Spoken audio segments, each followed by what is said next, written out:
Fa mandray vahiny ny sampany fampalalambavao eto amin'ny TV Plus Madagasikara amin'ny tsy alina ity dia tsisy izany fa ry zareo avy eo amin'ny MPTC ahitana ny Vanina Ranevson sy Nani Rakotomandimby. Miarabanareo miravavy. Faly miarabanareo mianadahy dia faly miarabantsika rehetra any tokantrano ihany koa.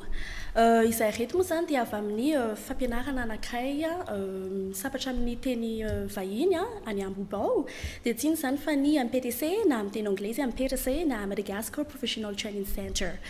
Ny atongavana eto moa zany dia ny ampafantatra antsika zavatra vaovao indray izay hofan'ny MPTC dia tsy inona izany fa fiofanana natokana ho an'ny mpianatra première terminale na efa navita ny baccalauréat dia izy io dia fiofanana ahafahan'ny mpianatra anankiray mandeha makany ivelany makany Canada na pays anglophone.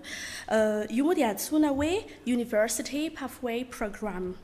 Ao anatin'io fiofanana io dia mianatra mandritra ny 10 volana ny mpianatra dia amin'ity taona ity izy manomboka amin'ny septambra ka hatramin'ny jona 2024. Araka nambarako teo 10 volana le fiofanana mazava ho azy amin'ny teny anglisy ranoray izy io dia ny mpampianatra zany dia mpampianatra efa zatra amin'io sy mpampianatra avy any Canada mazava ho azy. Raha manao an'io fiofanana io zany mpianatra anankiray dia tsy mila intsony hoe manao IELTS na TOEFL na zay examen international fa efa tafiditra ao anatin'le University Pathway Program avokoa.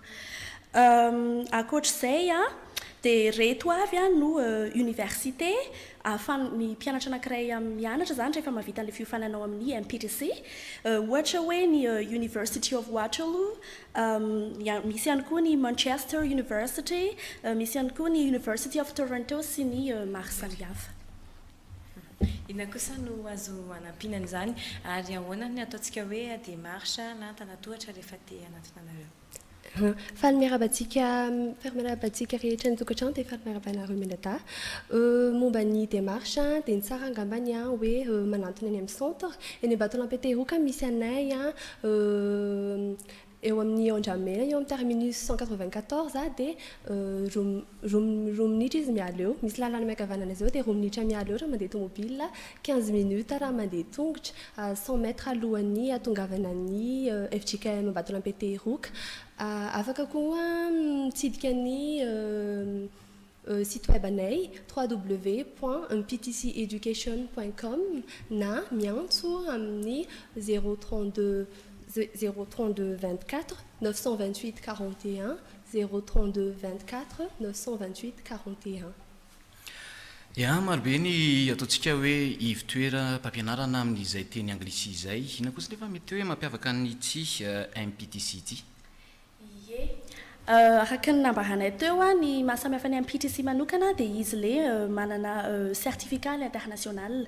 Ny mpianatra aminay zany rehefa mavita trimestre anankiray dia mandray anjara amin'le examen international avokoa. Io antsoina hoe PTE na Person Test of English. Dia zay ny isan'ny tena mampiavaka ny MPTC manokana. Inona kosa no antsika hanetanana sy handrafonana izay rehetra voalazana toko? Manasa anareo anantona anay any amin'ny centre dia tena tombontsoa lehibe ho an'ny malagasy manana an'izany diplôma canadien izany dia miandry anareo izay.